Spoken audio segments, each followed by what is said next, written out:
नमस्कार, एनालाइजर में आपका स्वागत है। छत्तीसगढ़ पीएचडी द्वारा एक वैकेंसी निकाली गई है, उस वैकेंसी के विषय में बातचीत करेंगे। क्योंकि ये वैकेंसी बहुत बेहतर वैकेंसी है और अगर 2-3 महीने आप लग करके पढ़ देते हैं, मेहनत कर देते हैं, अच्छा कंटेंट मिल जाता है, अच्छा क्लास मिल जाता है, तो बहुत बेहतर कर सकते हैं आप। सेकेंड क्लास ऑफिसर का पद है। अधीक्षक बाल देखरेख संस्था के अंतर्गत, यानी बाल देखरेख संस्था के लिए अधीक्षक के पद की नियुक्ति है। महिला एवं बाल विकास विभाग के अंतर्गत ये नियुक्ति हो रही है, जिसको सीजीपीएससी लेगा। यानी आप जब इस पद पे आसीन होंगे तो आपको महिला एवं बाल विकास विभाग के अंतर्गत काम करना पड़ेगा। फॉर्म भरने की तिथि 10 अक्टूबर 2025 से 8 नवंबर 2025 तक है।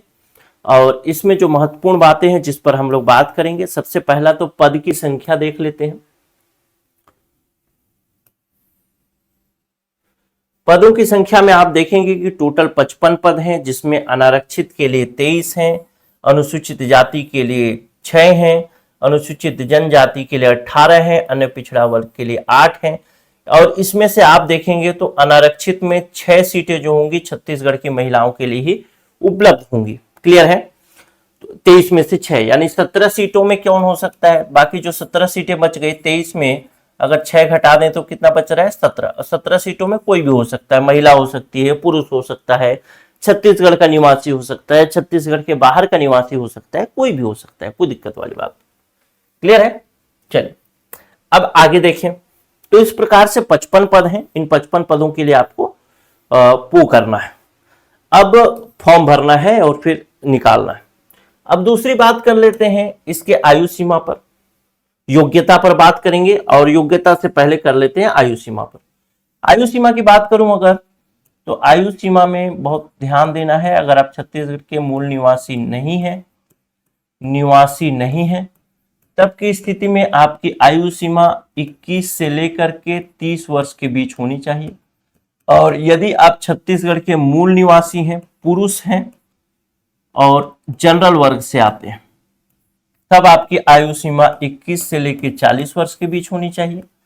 अगर आप छत्तीसगढ़ के निवासी हैं, आप एसटी से आते हैं, एससी से आते हैं, ओबीसी से आते हैं, या फिर आप महिला हैं, तब की स्थिति में आपकी आयु सीमा जो होगी 21 से लेकर 45 वर्ष के बीच होगी। क्लियर है? तो जो लोग बाहर के हैं उनके लिए 30 है, जो छत्तीसगढ़ के हैं लेकिन जनरल हैं उनके लिए 40 है, 21 से 40। अब इसमें महत्वपूर्ण जो सिलेबस का बिंदु है, उस सिलेबस का बिंदु देख लेते हैं। सिलेबस से पहले वो देख लेते हैं कि इसमें कौन क्या शैक्षणिक योग्यता है जो कि विशेष है। इसमें सबसे पहले तो आपको देखा गया है कि यहाँ पद का नाम बताया गया है। पद का नाम होगा अधीक्षक बाल देखरेख संस्था। ये एक राजपत्रित पद होगा, यानी जब आप सेलेक्ट हो जाएंगे तो आपका नाम गजट में छापा जाएगा कि आप सेलेक्ट हुए हैं इस पद के लिए। वेतनमान 34,800 प्लस ग्रेड पे वाला है, लेकिन न्यूनतम शैक्षणिक योग्यता जो है उसको आपको देखना है। सबसे पहला सोशल वर्क जो है MSW आपने किया हो, या फिर समाजशास्त्र या फिर मनोविज्ञान से अगर आप पीजी की डिग्री रखते हैं तभी आप इसके लिए फॉर्म भर पाएंगे। कई लोगों का कंफ्यूजन ये हो सकता है कि मैं कॉलेज में यानी बैचलर के दौरान कोई और विषय पढ़ा या पढ़ी, लेकिन बाद में मैं समाजशास्त्र से पीजी किया, तो क्या मैं एलिजिबल होंगी या नहीं होंगी? तो बहुत सामान्य सी बात है, अगर आपके पास पीजी है तो आप एलिजिबल हैं इन 3 विषयों पर, MSW, समाजशास्त्र, मनोविज्ञान। साथ ही साथ इसमें आपको चाहिए पीजी, ध्यान रखिएगा, स्नातकोत्तर। और अगर आप LLB टाइप का कोई कोर्स कर रहे हैं, लॉ टाइप का कोई कोर्स कर रहे हैं, तो आपको केवल और केवल स्नातक डिग्री चाहिए, यानी कॉलेज डिग्री चाहिए, पीजी चाहिए। ठीक, यहां तक बात आपको समझ में आ गई होगी। अब आगे की बात करते हैं। अब यहां पे एक चीज ध्यान रखने वाली बात है कि इसमें जो दिव्यांगजन है, वो दिव्यांगजन क्या फॉर्म भर पाएंगे? तो हाँ, भर पाएंगे, लेकिन दिव्यांगजन के आरक्षण हेतु अधीक्षक के पद को शामिल नहीं किया जाएगा। इसका मतलब यह है कि दिव्यांगजन जो होंगे वो जनरल की तरफ फाइट करेंगे, और या फिर एसटी हैं तो एसटी कैटेगरी में आएंगे। दिव्यांग जन के लिए अलग से आरक्षण की व्यवस्था इसमें नहीं है, जैसे कि और एग्जाम्स में होते हैं।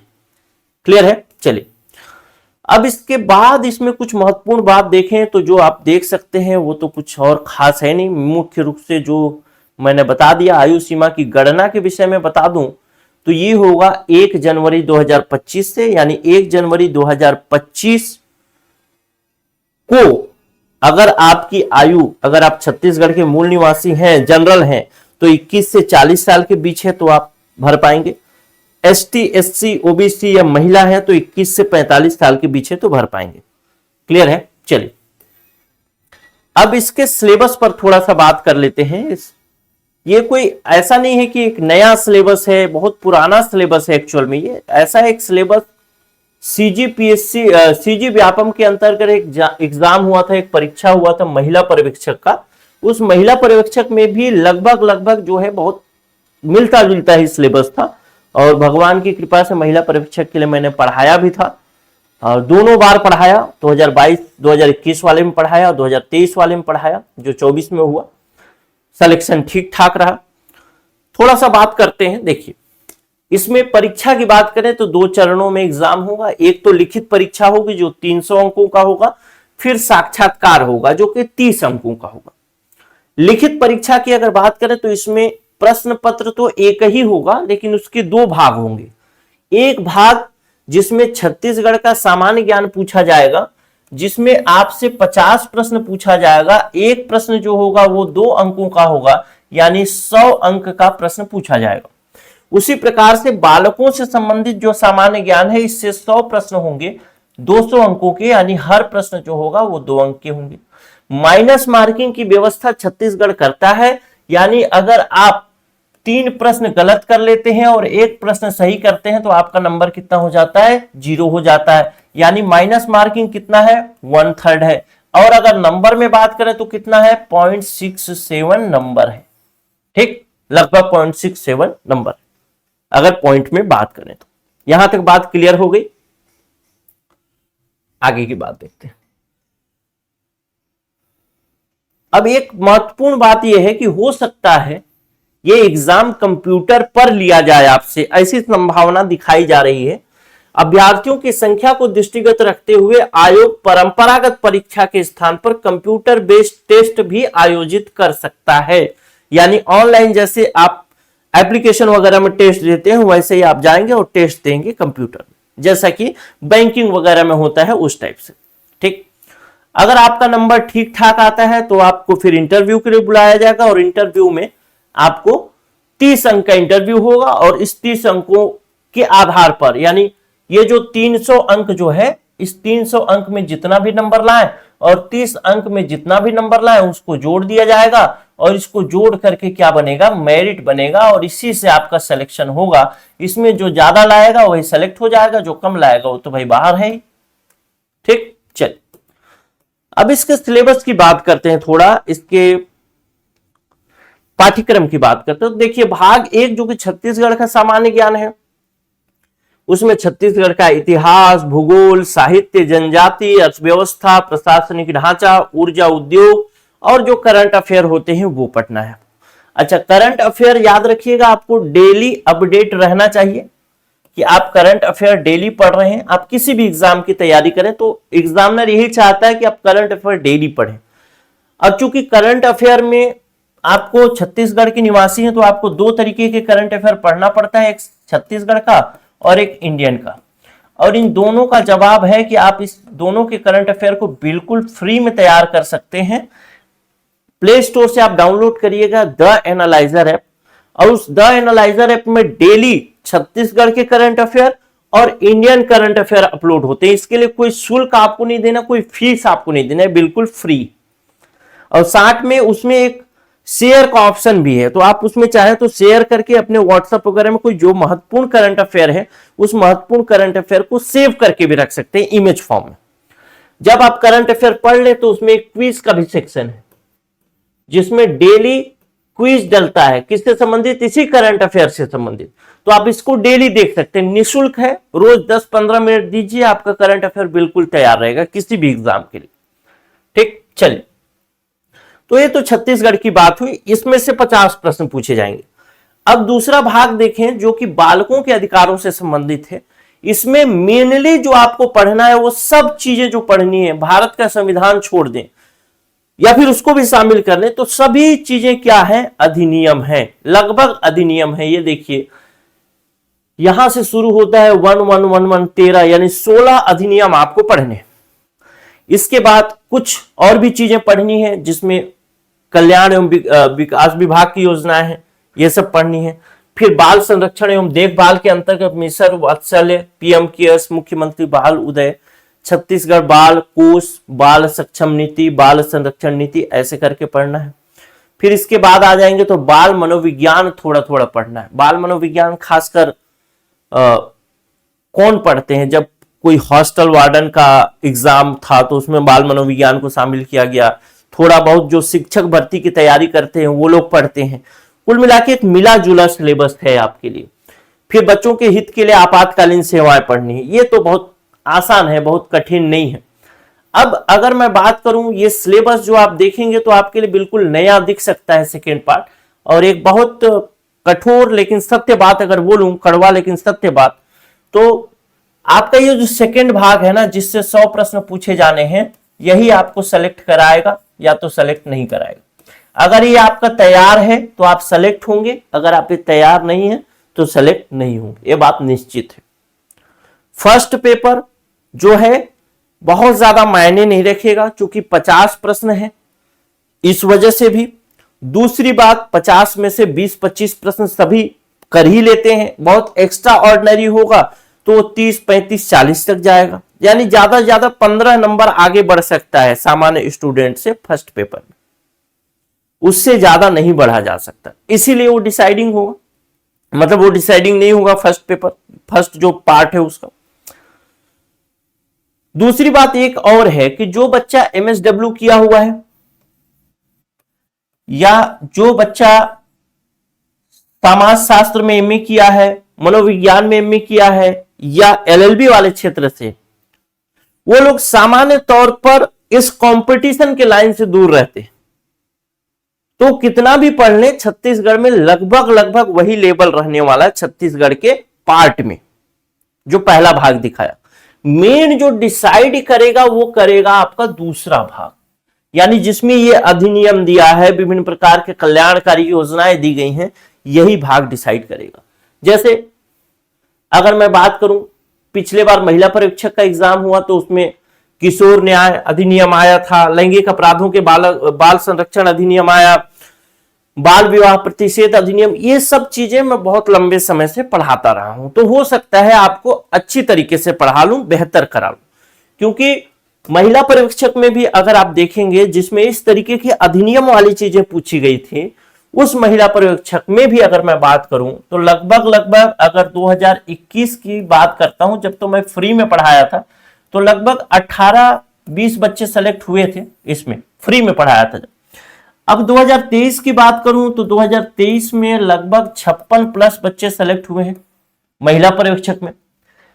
और महिला पर्यवेक्षक के अंतर्गत जो अधिनियम है या कल्याण विभाग, ये सब वाला जो पार्ट है वो सेम है, कुछ चीजें इसमें ऐड हुई हैं इस वाप के अधिनियम में, कुछ चीजें नहीं है। जैसे बाल मनोविज्ञान नया है, ठीक, तो उसको पढ़ना पड़ेगा, लेकिन जो चीजें थी उसमें 60 प्रश्न पूछे गए थे विभागीय जो एक पार्ट था उसमें से, तो 60 में से 59 प्रश्न पढ़ाए हुए में से आए थे, और जो खुली भर्ती वाले थे उसमें 20 प्रश्न विभागीय पूछा था, तो 20 के 20 प्रश्न आए थे। तो इन सब चीजों से एक चीज तो पता चलती है कि क्लास का क्वालिटी ठीक ठाक है, तभी प्रश्न फंस रहा है, नहीं तो नहीं फंसता। खैर ये इत्तेफाक की भी बात होती है कभी कभी कि प्रश्न फंसा तो फंसा, नहीं फंसा तो नहीं फंसा। हमको क्या करना है, सिलेबस को अच्छी तरीके से कंप्लीट पढ़ना है, यही हमारा उद्देश्य होना चाहिए। लेकिन अगर इस रेंज में भी, अगर इस स्तर का जो पिछले बार मैं महिला परीक्षक का पढ़ाया उस स्तर का भी पढ़ाने का कोशिश करता हूं, तो ये समझ के रखिए कि कुछ नहीं तो सेकेंड पार्ट जो 100 प्रश्न पूछेगा, इस 100 प्रश्न में 95+ प्रश्न तो पढ़ाए हुए में से ही आएंगे। अब आपका दायित्व है कि आप कितना पढ़ते हैं।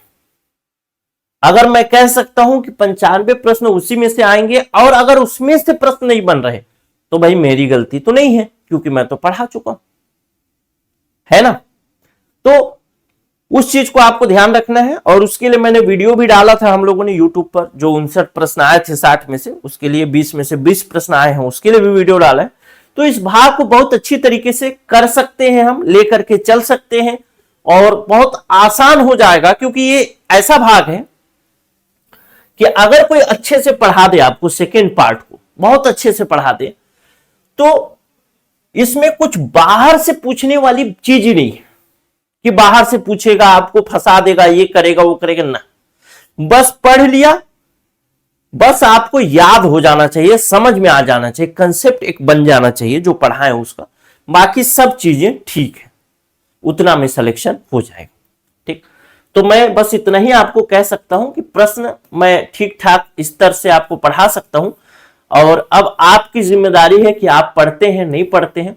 चूंकि सेकेंड पार्ट को भी देखेंगे तो सिलेबस काफी बड़ा है, और इस अगर काफी बड़े सिलेबस को कवर करना चाहते हैं, चूंकि आपको एग्जाम डेट भी दिया जा चुका है कि जनवरी में 18 जनवरी के आसपास एग्जाम डेट बताया गया है, ऊपर में जो भी था इसी आसपास है। तो अगर 18 जनवरी के आसपास एग्जाम डेट है तो लगभग पूरे सिलेबस को खत्म करने में, एक अच्छी तरीके से पढ़ाई करने में मिनिमम मुझे ऐसा लगता है कि सेकेंड पार्ट को भी अगर ठीक ठाक तरीके से करें, फर्स्ट सेकेंड पार्ट को, तो 2.5 महीने का है। और इस 2.5 महीने में अगर आप अच्छी तरीके से अपने आप को लगा देते हैं, 3 महीने आपके लिए तो 3 महीने हैं, लेकिन कुछ तो समय रिवीजन के लिए भी देना चाहिए, तो 2.5 महीने में अगर सिलेबस कंप्लीट हो जाता है और पूरा दिलो जान से लगा देते हैं, आप स्पेशल सब्जेक्ट वाले हैं, सोशल मतलब वो समाजशास्त्र वाले हैं, या फिर MSW वाले हैं, साइकोलॉजी वाले हैं, या फिर आप लॉ वाले हैं, तो अगर लगा देते हैं मेहनत जान पूरी तरीके से 3 महीने, तो लास्ट में एक ही चीज निकलेगा और वो होगा सिलेक्शन, और कुछ नहीं होगा, केवल एक ही चीज होगा, वो होगा सिलेक्शन। सिलेबस देखने में बड़ा है, बहुत बच्चे इसके लिए मेहनत नहीं करेंगे, और मेहनत करेंगे तो बहुत ज्यादा मेहनत करना पड़ेगा। तो अगर उनको अच्छा नोट्स मिल जाएगा, अच्छी क्लासेस मिल जाएंगे तो अच्छा होगा। मैं जानता हूं कि इस क्राइटेरिया के अंतर्गत, यानी सोशल समाजशास्त्र के अंतर्गत, या फिर MSW के अंतर्गत, साइकोलॉजी के अंतर्गत बहुत कम बच्चे होंगे, फिर भी मैं चाहता हूं कि इस सेक्शन को मैं पढ़ाऊं, और पढ़ाने के लिए हमें चाहिए संसाधन। तो कम बच्चे होंगे तो हमको फीस थोड़ा ज्यादा रखना पड़ेगा, तो इसके लिए हम लोगों ने फीस रखा है। आपको बता देता हूं, क्लासेस कल से शुरू होंगी एकदम, क्योंकि समय बहुत कम है, समय अगर निकालना है तो बहुत अच्छी तरीके से निकालना पड़ेगा। क्लासेस कल से शुरू हो रही हैं, और इसके लिए जो फीस है वो फीस हमने रखा है 10,000 रुपए प्लस GST। अब ध्यान रखने वाली बात है, कई जगह आपको ये फीस इससे कम फीस में भी मिलेगा, और इससे ज्यादा तो शायद नहीं होगा। और इतना फीस इसलिए रखा है हमने क्योंकि इसमें बच्चे कम होंगे तो हमको संसाधन चाहिए, और संसाधन के लिए हमको पैसा चाहिए कुल मिला, तभी हम संसाधन इकट्ठा कर सकते हैं। पूरा पढ़ाने के लिए कंटेंट बनाना, सारी चीजें करना बहुत समय टाइम टेकिंग, ठीक। लेकिन यह है कि एक अच्छा क्लास होगा आपके सामने, बेहतर क्लास होगा। उस क्लास से बाहर संभवतः, मतलब उस क्लास को पूरा पढ़ लेंगे, नोट्स को पढ़ लेंगे, तो आपको कुछ और पढ़ने की जरूरत नहीं होगी, ठीक। लेकिन हां, एक चीज और ध्यान रखने वाली बात है कि शुरू के 20 स्टूडेंट के लिए इसमें डिस्काउंट ऑफर भी है, कम फीस में दिया जा रहा है, जो कि 50% डिस्काउंट होगा, इसमें 50% का डिस्काउंट, और इसके अंतर्गत आपको 5,000 प्लस GST चार्ज देना होगा। लेकिन अगर इस 20 स्टूडेंट में भी आप अगर शुरू के 10 स्टूडेंट में ज्वाइन करते हैं, तब की स्थिति में आपको केवल यही 5,000 रुपए देना पड़ेगा, यानी GST नहीं देना होगा। तो केवल 5,000 में आप इस कोर्स को ज्वाइन कर सकते हैं, पढ़ सकते हैं। कोर्स का फीस और जगहों से थोड़ा ज्यादा हो सकता है, लेकिन सिलेबस लेंदी है, बड़ा है, मेहनत करना पड़ेगा, मुख्य रूप से सिलेक्शन के लिए पढ़ना है अगर तो, और अगर आपको केवल एग्जाम देना है तो अलग बात है। नमस्कार, जय हिंद। एक चीज और बता देता हूं कि अगर आप कोर्स ज्वाइन करना चाहते हैं तो उसके लिए आपको नंबर बता देता हूं, 94 064 21 014। इस नंबर पे आप व्हाट्सएप करके बात कर सकते हैं कि मुझे यह कोर्स लेना है। आपको यहीं पर पेमेंट डिटेल मिल जाएगा और इस पेमेंट डिटेल में आप पेमेंट करके अपना कोर्स ज्वाइन कर सकते हैं। ठीक, बाकी चीजें व्हाट्सएप वाले बता देंगे पेमेंट के बाद कैसे कोर्स देखना है, क्या करना है। बस यहीं तक जानकारी थी। नमस्कार, जय हिंद। अगर आप किसी को जानते हैं जो कि MSW या फिर समाज शास्त्र वाला है या फिर साइकोलॉजी वाला है या फिर लॉ वाला है तो उसे जरूर शेयर करिएगा, क्योंकि ये बहुत गोल्डन अपॉर्चुनिटी होगा। मेहनत थोड़ा सा बस करना है इसी 2-3 महीने, लेकिन सिलेक्शन बहुत दमदार तरीके से निकल जाएगा। नमस्कार।